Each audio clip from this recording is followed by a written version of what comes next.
Hello everyone, welcome to Python programming language series, जहां हम discussion कर रहे हैं ऑब्जेक्ट ओरिएंटेड प्रोग्रामिंग के कॉन्सेप्ट्स पर। और आज की इस वीडियो में हमें क्लास मेथड के कॉन्सेप्ट को समझना है कि ऑब्जेक्ट ओरिएंटेड प्रोग्रामिंग में हम क्लास मेथड को क्यों यूज़ करते हैं, कैसे यूज़ करते हैं, ये सारी कहानी हम समझेंगे। स्टार्ट करते हैं टॉपिक को। उससे पहले अगर आप चैनल पर न्यू आए हैं तो चैनल को सब्सक्राइब ज़रूर कर दीजिए, वीडियो को लाइक और शेयर ज़रूर कर दीजिए। अब तक हमने पाइथन प्रोग्रामिंग में जो ऊप्स के कॉन्सेप्ट पढ़े, उनमें हमने दो तरह के मेथड्स यूज़ किए क्लासेस में। पहले नंबर पर हमने नॉन स्टैटिक मेथड, या जिनको आप नॉर्मल मेथड बोल सकते हो, या जिनको हम ऑब्जेक्ट मेथड भी बोलते हैं, उनको यूज़ किया। ये ऐसे मेथड्स हैं जिनमें हम पहला पैरामीटर सेल्फ पैरामीटर लेते हैं, और उसके साथ साथ हमने दूसरे नंबर पर स्टैटिक मेथड्स को यूज़ किया। स्टैटिक मेथड्स ऐसे मेथड्स होते हैं जो बेसिकली हर नई ऑब्जेक्ट के साथ क्रिएट नहीं होते, उनका किसी क्लास के एट्रीब्यूट के साथ, किसी भी ऑब्जेक्ट के एट्रीब्यूट के साथ कोई लिंक नहीं होता, हम उनको स्टैटिक मेथड बोलते हैं। अगर मैं दोबारा से इसको रिकॉल करूं तो स्टैटिक मेथड के लिए हम @ जो है कीवर्ड लगाते हैं, उसके बाद हम स्टैटिक मेथड डेकोरेटर को लिखते हैं, फिर उसके बाद जो है हम मेथड को जो है वो लिखते हैं।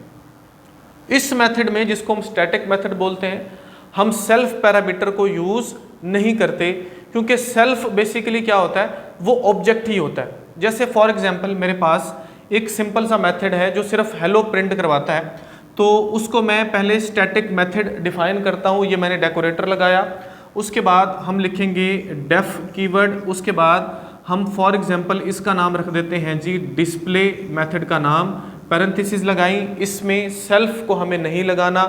सिंपल ये क्या काम करता है, ये प्रिंट करवाता है हेलो डेयर, कुछ इस तरह से। तो ये जो मेथड है ये क्या कहलाता है, ये कहलाता है स्टैटिक मेथड। नॉन स्टैटिक या जो नॉर्मल मेथड्स हैं वो हमने बहुत ज़्यादा यूज़ किए हुए हैं, तो उसकी एग्जांपल भी जब भी हम समझ रहे होंगे क्लास को, वहाँ पर वो रिकॉल हो जाएगी। तो अब तक हमने दो मेथड जो हैं वो पढ़े। तीसरा जो मेथड हम पढ़ने जा रहे हैं ये है क्लास मेथड। अब क्लास मेथड के कॉन्सेप्ट को एक एग्जाम्पल के साथ समझते हैं। फॉर एग्जाम्पल मेरे पास एक क्लास है टोयोटा के नाम से, मैंने क्लास कीवर्ड लगाया, उसके बाद इस क्लास का हम नाम लिख लेते हैं, लगा दिया जी कॉलन। इस क्लास का कोई भी इनिट फंक्शन नहीं है, कंस्ट्रक्टर नहीं है, इसमें दो ही एट्रीब्यूट हैं। पहला फॉर एग्जांपल जो इसका एट्रीब्यूट है वो है टाइप के नाम से, जिसमें मैं टाइप जो है वो इनिशियलाइज करवा देता हूँ ऑटो। और इसी तरह से दूसरे नंबर पर जो एट्रीब्यूट है इस क्लास टोयोटा का वो है कलर, और ये जो कलर है ये हम फॉर एग्जांपल जो है वो इनिशियलाइज करवा देते हैं ब्लू के नाम से। फिलहाल के लिए इस टोयोटा क्लास के दो ही एट्रीब्यूट्स हैं। इन दोनों एट्रीब्यूट्स को हम क्लास एट्रीब्यूट्स बोलते हैं। बेसिकली जितने भी ऑब्जेक्ट्स नीचे क्रिएट होंगे फॉर क्लास टोयोटा, उन सब में ये जो टाइप है और कलर है ये सेम ही होगा। ठीक है, इस बात को हम पहले पढ़ चुके हैं। अब फॉर एग्जांपल इस क्लास टोयोटा का मैं एक जो है वो ऑब्जेक्ट क्रिएट करता हूँ कार1 के नाम से, जिसके लिए मैंने कार1 लिखा, इज इक्वल टू का साइन लगाया, और इस क्लास का मैंने लिख दिया जी नाम, जो कि है टोयोटा, और पैरेंथेसिस में हमको कुछ भी पास नहीं करना। तो यहाँ तक हमने पहले नंबर पर जो कार1 के नाम से एक ऑब्जेक्ट है वो क्रिएट कर लिया। मैं ये चाहता हूँ कि इसकी जो कलर प्रॉपर्टी है उसको मैं प्रिंट करवाऊँ, तो प्रिंट के लिए मैं लिखता हूँ जी यहाँ पर प्रिंट, और उसके बाद मैं यहाँ पर लिखता हूँ जी कार1 जो कि है ऑब्जेक्ट का नाम, और डॉट डाल के हम लिखते हैं जी कलर। तो आउटपुट में हमें मिलेगा ब्लू। यहाँ तक बहुत सिंपल बात है, बार बार रिपीट हो चुकी है। अब मैं ये चाहता हूँ कि इस क्लास में मैं कोई एक मेथड बनाऊँ जो मेथड क्या करे, इस क्लास की प्रॉपर्टी को चेंज करे, इस क्लास की प्रॉपर्टी जो कलर है उसको चेंज कर दे, और ये कलर जो है जो भी मैं पास करूँ नीचे ऑब्जेक्ट में वो ऑटोमेटिकली वो हो जाए। तो मैं यहाँ पर किसकी प्रॉपर्टी चेंज करना चाह रहा हूँ, मैं इस क्लास की प्रॉपर्टी को चेंज करने चाह रहा हूँ। तो हम ये एज्यूम करके एक मेथड क्रिएट करते हैं। तो मेथड हमने यहाँ पर लिखा जी, सबसे पहले नंबर पर डेफ लगाया, डेफ लगाने के बाद उस मेथड का नाम हम रखते हैं जी चेंज कलर, पैरेंथेसिस लगाई, यहाँ पर लिखा सेल्फ पहला पैरामीटर और उसके बाद हमने यहाँ पर कलर लगाया। अब ये जो मेथड है ये क्या है, ये नॉन स्टैटिक मेथड है जिसमें हम सेल्फ को यूज़ कर रहे हैं या जिसको आप ऑब्जेक्ट मेथड भी बोल देते हो। अब हमने क्या किया जी, self dot colour is equal to colour, ये हमने यहाँ पर लिख दिया। अब इस मेथड को हम यहाँ पर कॉल कर लेते हैं, कॉल करते हैं और ये चेक करते हैं कि क्या ये जो प्रॉपर्टी कलर है इस क्लास की वो चेंज होती है या नहीं होती। इस पूरी कहानी को हमने प्रैक्टिकली भी समझना है, लेकिन मैं आपको थोड़ा सा इसका कॉन्सेप्ट समझाना चाह रहा हूँ। तो हम क्या करते हैं जी, इसको यहाँ से करते हैं फिलहाल के लिए इरेज इस प्रिंट को, और इस मेथड को हम कॉल करते हैं, मेथड का नाम है चेंज कलर। तो मैंने यहाँ पर लिखा car1 डॉट चेंज कलर, इस मेथड को कर लिया कॉल। पैरेंथेसिस में हम पास करेंगे कलर, और कलर में ब्लू की बजाय जो है उस कार का रखवाना चाहता हूं ग्रीन। हम करने क्या जा रहे हैं, हम इस प्रॉपर्टी को जो कि क्लास की प्रॉपर्टी है इसको एक्सेस करने जा रहे हैं यूजिंग दिस मेथड। अब जब मैं यहां पर प्रिंट करता हूं कुछ इस तरह से, प्रिंट car1 डॉट कलर, जब मैंने ये प्रिंट किया तो आउटपुट में हमें मिलता है ग्रीन। बिल्कुल मिलना भी ग्रीन ही चाहिए, क्योंकि ये जो आर्गुमेंट हमने पास किया ये चला गया जी यहाँ पर इस मेथड में, और यहाँ से ग्रीन चला गया किसमें, सेल्फ डॉट कलर में। और सेल्फ क्या है, सेल्फ बेसिकली ऑब्जेक्ट ही है, करंट जो भी ऑब्जेक्ट चल रहा होता है। तो हमने ये चेक करना है फिलहाल के लिए कि मैं इस क्लास टोटा की जो प्रॉपर्टी कलर है इसको चेंज करना चाह रहा हूं, क्या वाकई ये चेंज हुआ है कि नहीं हुआ, या सिर्फ यहाँ पर इस जो हमने यहाँ पर मेथड लगाया हुआ है चेंज कलर के नाम से, या इस ऑब्जेक्ट का फिलहाल के लिए कलर चेंज हो रहा है। तो उसके लिए हम यहाँ पर चेक करने के लिए अगर लिखेंगे प्रिंट, पहले नंबर पर क्लास का नाम लिखेंगे, क्लास का नाम है ट्योटा डॉट उसकी प्रॉपर्टी जो कि है कलर। तो हमें आउटपुट में दो चीजें मिलेंगी, इस प्रिंट car1 डॉट कलर की वजह से मिलेगा हमको ग्रीन, और इसकी वजह से हमें मिलेगा ब्लू, जो कि वही कलर है जो पहले था। हम क्या चेंज करने जा रहे हैं, हम इस क्लास की प्रॉपर्टी को चेंज करने के लिए हमने इस मेथड को यहां पर जो है वो कॉल किया, इसको हमने डिक्लेयर किया ताकि इसकी प्रॉपर्टी चेंज कर पाए, लेकिन हम उसको चेंज नहीं कर पा रहे। बेसिकली ये जो मेथड है ये क्या काम कर रहा है, ये ऑब्जेक्ट के एट्रीब्यूट्स पर काम कर रहा है। सेल्फ बीन ऑब्जेक्ट, अगर फिलहाल के लिए car1 है तो ये car1 के कलर को चेंज कर रहा है, अगली दफा के लिए जब car2 होगा तो ये उसके कलर के लिए या उसकी प्रॉपर्टीज को जो है वो ये एक्सेस कर पा रहा होगा। अगर हमें किसी भी क्लास के एट्रीब्यूट को एक्सेस करना है तो हम उसको ना तो स्टैटिक मेथड के जरिए एक्सेस कर सकते हैं, ना हम उसको नॉन स्टैटिक मेथड या जिसको आप नॉर्मल या ऑब्जेक्ट मेथड बोल सकते हो इसके जरिए जो है वो चेंज कर सकते हैं। अब हमारे पास कॉन्सेप्ट आता है क्लास मेथड का।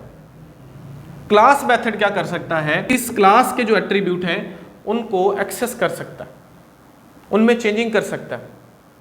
तो उसके लिए हमें क्या करना होता है, उसके लिए हमको क्लास मेथड को लगाना होता है बजाय किसके, इस नॉर्मल मेथड के या इस इंस्टेंस मेथड के। अब क्लास मेथड को हम यूज किस तरह से करते हैं, उसका सिंटैक्स क्या है, उसका सिंटैक्स ये है कि उसके लिए हम डेकोरेटर लगाते हैं @क्लास मेथड। जब हम पहले कुछ इस तरह से डेकोरेटर लगाएंगे, डिक्लेयर करेंगे, तो इंटरप्रेटर को पता चल जाएगा कि इसके नीचे जो मेथड अब लगने जा रहा है या जो डिफाइन होने जा रहा है वो क्या है, वो क्लास मेथड है। और क्लास मेथड में पैरेंथेसिस में कभी भी पहला पैरामीटर सेल्फ नहीं होगा, बल्कि पहला पैरामीटर होगा class, CLS class. Same spelling हम नहीं लिख सकते क्योंकि क्लास और वो सेम हो जाते हैं, इसलिए हमको CLS लिखना है। तो हम इसी काम के लिए क्या करते हैं, क्लास मेथड को यूज करते हैं, क्योंकि हमको किसकी प्रॉपर्टी को चेंज करना है, क्लास की प्रॉपर्टी को। @ लगाया, यहां पर हम लगाएंगे जी क्लास मेथड डेकोरेटर। जैसे ही हमने ये लगा दिया उसके बाद हम मेथड बनाएंगे जी डेफ के नाम से। इसका नाम भी हम क्या कर लेते हैं, इसका नाम हम कर लेते हैं चेंज कलर। पैरेंथेसिस में पहले नंबर पर सेल्फ पैरामीटर नहीं होगा बल्कि CLS होगा, कॉमा लगाएंगे और यहां पर अब हम लिखेंगे कलर। अब ये जो कलर है ये इस क्लास का कलर है, इस क्लास की प्रॉपर्टी एट्रीब्यूट है। तो हम यहां पर लिखेंगे CLS dot colour is equal to colour. अब यहां पर जो भी कलर हम इसमें पास करेंगे ये बेसिकली कलर किसका चेंज हो रहा है, इस क्लास के एट्रीब्यूट का चेंज हो रहा है। अब जब हम इस प्रोग्राम को रन करेंगे। हमने पहले नंबर पर एक क्या बनाया हुआ है जी, यहाँ पर एक जो है वो ऑब्जेक्ट बनाया हुआ है car1 के नाम से, टोयोटा क्लास का। car1 डॉट चेंज कलर, इस हमने फंक्शन को मेथड को कॉल किया जो कि क्लास मेथड है, उसमें हमने ग्रीन पास किया। अब ये जो क्लास मेथड है, ये क्लास जो हमारे पास मेन टोयोटा क्लास है उसके एट्रीब्यूट कलर में अंदर चेंजिंग लेकर आएगा, ये वाला, ठीक है जी, इस तरह से। अब हमने प्रिंट किया car1 डॉट कलर, उसके बाद हमने टोयोटा डॉट कलर, दोनों तरह से चेक करने की कोशिश की, तो हमको आउटपुट में दोनों ही में क्या मिलेगा, दोनों में ही हमें ग्रीन मिलेगा जो हम चेंज करना चाहते थे। अब मॉरल ऑफ द स्टोरी, इस पूरी कहानी का जो मॉरल है उसको समझते हैं। बेसिकली हमारे पास ऑब्जेक्ट ओरिएंटेड प्रोग्रामिंग में जो क्लासेस में हम मेथड्स यूज करते हैं वो 3 तरह के हैं। पहले नंबर पर जो मेथड है जिसको आप बोलते हो इंस्टेंस मेथड, या जिसको आप नॉर्मल या नॉन स्टैटिक मेथड कुछ भी बोल सकते हो, ये है। दूसरे नंबर पर हमारे पास है जी स्टैटिक मेथड, ठीक हो गया। तीसरे नंबर पर हमारे पास है क्लास मेथड, जिसको हम @क्लास मेथड डेकोरेटर से जो है वो डिक्लेयर करते हैं। इंस्टेंस मेथड ऐसे मेथड्स हैं जो ऑब्जेक्ट्स या इंस्टेंसेस के एट्रीब्यूट्स को एक्सेस करते हैं, और इसमें सबसे पहले नंबर पर जो पहला पैरामीटर होता है वो सेल्फ पैरामीटर होता है। स्टैटिक मेथड ऐसे मेथड हैं जिनका ना तो किसी क्लास के एट्रीब्यूट से लेना देना है, ना किसी ऑब्जेक्ट के एट्रीब्यूट से लेना देना है, ना ही इसमें कोई सेल्फ पैरामीटर पास होगा। जबकि क्लास मेथड ऐसे मेथड हैं जिनमें जो पहला एट्रीब्यूट है वो क्लास होगा, और ये जो क्लास मेथड है ये क्लास के जो एट्रीब्यूट्स हैं उनको एक्सेस करने के लिए हम यूज करते हैं, जैसे हमने यहाँ पर एग्जाम्पल से समझा। होपफुली कॉन्सेप्ट आपको समझ आया होगा, इन तीनों मेथड्स के बारे में भी पता चल गया होगा। जा रहे हैं कंप्यूटर सिस्टम पर और कॉन्सेप्ट को प्रैक्टिकली समझते हैं। हम आ चुके हैं कंप्यूटर स्क्रीन पर, जहां हम प्रैक्टिकली क्लास मेथड के कॉन्सेप्ट को समझेंगे। फॉर एग्जांपल मेरे पास एक क्लास है टोयोटा के नाम से, जिसके लिए पहले मैं क्लास कीवर्ड लगाता हूं, फिर मैं उस क्लास का नाम लिखता हूं टोयोटा, क्लास का नाम दे दिया, कॉलन लगा दिया। इस क्लास टोयोटा में मेरे पास 2 एट्रीब्यूट्स हैं जो कि क्लास एट्रीब्यूट्स हैं। पहले नंबर पर है टाइप, टाइप है फॉर एग्जांपल ऑटो, और इसी तरह से दूसरा जो एट्रीब्यूट है वो है कलर के नाम से, तो कलर है फॉर एग्जांपल ब्लू। अब मैं नीचे जो है एक ऑब्जेक्ट क्रिएट करता हूं फॉर क्लास टोयोटा, उस ऑब्जेक्ट का नाम है car1। अब ये जो क्लास टोयोटा है इसमें मैंने कोई भी कंस्ट्रक्टर फिलहाल नहीं लिया हुआ, कोई भी मेथड मैंने नहीं लिया हुआ, सिर्फ इस क्लास के 2 ही एट्रीब्यूट्स हैं, एक टाइप और दूसरा कलर।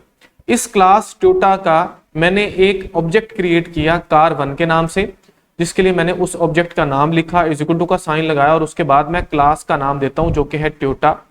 उसके बाद पैरेंथेसिस में हमें कुछ भी आर्गुमेंट पास नहीं करना, क्योंकि कोई भी जो कंस्ट्रक्टर है, इनिट फंक्शन है, वो हमने यहाँ पर नहीं लगाया हुआ।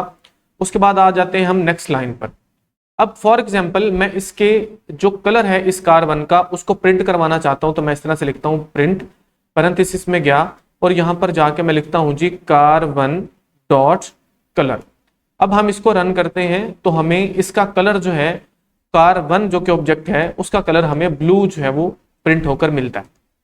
अब मैं ये चाहता हूं कि ये जो कलर है ब्लू, इसको एक मेथड के जरिए मैं चेंज करूं, मैं इस एट्रीब्यूट में तब्दीली लेकर आऊं, इसको एक्सेस कर सकूं, ब्लू को मैं चेंज कर दूं ग्रीन में। तो उसके लिए फॉर एग्जांपल मैं एक जो है नॉन स्टैटिक मेथड, नॉर्मल या जिसको हम ऑब्जेक्ट मेथड बोल सकते हैं, उसको यूज करते हैं, जिसमें हम सेल्फ को पहला पैरामीटर जो है वो लेते हैं। तो मैंने यहां पर लिखा डेफ, डेफ के बाद एक मेथड मैंने लगाया चेंज कलर के नाम से, लिखते हैं जी यहां पर चेंज कलर, और पैरेंथेसिस में पहला जो हमारे पास पैरामीटर होगा वो होगा सेल्फ और दूसरा पैरामीटर होगा कलर। ठीक हो गया। उसके बाद आ जाते हैं नेक्स्ट लाइन पर और हम यहां पर लिखते हैं self dot colour. Self basically object है, जैसा कि यहां पर करंटली car1 है तो car1 की बात यहां पर हो रही है, self dot colour is equal to colour. और इसी तरह से हम जो है यहां पर अब चेक करते हैं कि क्या जो कलर है जो पहले ब्लू आ रहा था वो ग्रीन हुआ या नहीं हुआ। उसके लिए हम इस मेथड को जो कि चेंज कलर के नाम से मेथड बनाया उसको कॉल करते हैं। फॉर ऑब्जेक्ट car1 डॉट, उसके बाद ऑब्जेक्ट जो मेथड है उसका नाम है चेंज कलर, उसको लिखा, पैरेंथेसिस लगाई और आर्गुमेंट में हमको कलर पास करना है। फॉर एग्जांपल मैंने कलर दे दिया जी ग्रीन। अब इसको रन करते हैं। जैसे मैं इसको रन करता हूं तो ये देखिए जो कलर है वो हमें ग्रीन यहां पर मिल गया, लेकिन हमें ये वेरीफाई करना है कि क्या ये जो कलर चेंज हुआ है ये इस ऑब्जेक्ट का चेंज हुआ है या जो क्लास की प्रॉपर्टी है कलर वो चेंज हुआ है। तो उसको भी हम वेरीफाई कर लेते हैं। उसके लिए हम लिखते हैं यहां पर प्रिंट, पैरेंथेसिस में गए, पहले नंबर पर हम क्लास का नाम देंगे, क्लास का नाम है ट्योटा लिखा, डॉट उसका जो एट्रीब्यूट है वो है कलर, इसको हम लगाते हैं और इसको हम रन करते हैं। जैसे ही मैं इसको रन करता हूं तो आउटपुट में मुझे ग्रीन और ब्लू मिलता है। इट मींस कि जो क्लास का एट्रीब्यूट कलर है उसमें कोई भी चेंजिंग नहीं हुई। मैं ये चाहता हूं कि मैं किसी मेथड के जरिए ये जो कलर एट्रीब्यूट है इसको मैं चेंज कर सकूं, या आप ऐसा बोल सकते हो हम क्लास के एट्रीब्यूट को एक्सेस कर पाए। क्लास के एट्रीब्यूट को हम किस मेथड के जरिए एक्सेस कर सकते हैं? हम क्लास के एट्रीब्यूट को एक्सेस कर सकते हैं यूजिंग क्लास मेथड। यही यूज है क्लास मेथड का। तो हम इसको कमेंट आउट कर देते हैं यहां पर। फॉर एग्जांपल इसको भी मैं कमेंट आउट कर देता हूं। हैश अगर हम किसी भी स्टेटमेंट के पहले लगा देते हैं तो वो कमेंट आउट हो जाता है, जिसको इंटरप्रेटर इंक्लूड नहीं करता। इस बात को भी माइंड में रखना है। पहले भी आपको इसका पता होगा, शायद प्रीवियस वीडियोस में हमने इस पर बात की भी है। तो अब हम क्या करते हैं, अब हम यहाँ पर जो है वो क्लास मेथड को लगाते हैं। उसका तरीका यह है कि हमको @ लगाना होता है और उसके बाद हमें लगाना होता है क्लास मेथड। तो मैंने यहाँ पर क्लास मेथड जो है कुछ इस तरह से डिक्लेयर कर दिया, डेकोरेटर लगा दिया क्लास मेथड का। काम वही सेम करना है। हमको सबसे पहले डेफ लगाना है, डेफ के बाद हमको जो है वो चेंज कलर के नाम से एक जो है वो मेथड बनाना है। चेंज कलर लिखा, पैरेंथेसिस में गए और पैरेंथेसिस में हमने पहला जो पैरामीटर देना है वो देना है क्लास के नाम से। अब सेल्फ यहाँ पर यूज नहीं होगा, जिससे ऑटोमेटिकली इंटरप्रेटर को पता चल गया कि ये जो मेथड है ये क्या है, ये क्लास मेथड है। और ये मेथड क्या कर सकता है, ये किसी भी क्लास में मौजूद एट्रीब्यूट्स को एक्सेस कर सकता है। अब जो हम यहाँ पर कलर दे रहे हैं ये कलर बेसिकली कौन सा है, ये इस क्लास का कलर है, इसका एट्रीब्यूट है। अब हम क्या करेंगे, क्लास डॉट कलर, मतलब जो एट्रीब्यूट क्लास का है उसका जो कलर है उसमें चेंजिंग हो जाए। तो यहाँ पर जो भी हम जो है हमारा काम था वो हमने पहले से किया हुआ है। सिंपल, हमारे पास पहला एक ऑब्जेक्ट क्रिएट हो गया, उसके बाद हमने car1 डॉट चेंज कलर, इसी को ही हमने कॉल किया हुआ है और ग्रीन पास किया हुआ है। अब ये जो ग्रीन पास हो रहा है ये किसको कलर जो है ये पास हो रहा है, ये बेसिकली ये जो हमारे पास क्लास का एट्रीब्यूट कलर है इसमें चेंजिंग हो रही है। यही हम चाहते हैं। नीचे हमने car1 डॉट कलर भी किया हुआ है और ट्योटा डॉट कलर भी किया हुआ है, ताकि दोनों तरह से हमको जो है वो वेरिफिकेशन हो सके। इसको रन करते हैं। जैसे इसको रन करेंगे तो ये देखिए हमें आउटपुट में ग्रीन और ग्रीन मिल रहा है। तो ये सिंपल सा कॉन्सेप्ट है क्लास मेथड का। इसको हम यूज करते हैं ताकि क्लास के जो एट्रीब्यूट्स हैं उनको हम एक्सेस कर पाएं। होपफुली जो कॉन्सेप्ट है वो आपको समझ आया होगा। वीडियो अगर आपके लिए हेल्पफुल है तो वीडियो को लाइक जरूर कीजिए, चैनल को सब्सक्राइब जरूर कीजिए और दूसरों के साथ शेयर जरूर कीजिए। मिलते हैं नेक्स्ट वीडियो में। Thank you so much.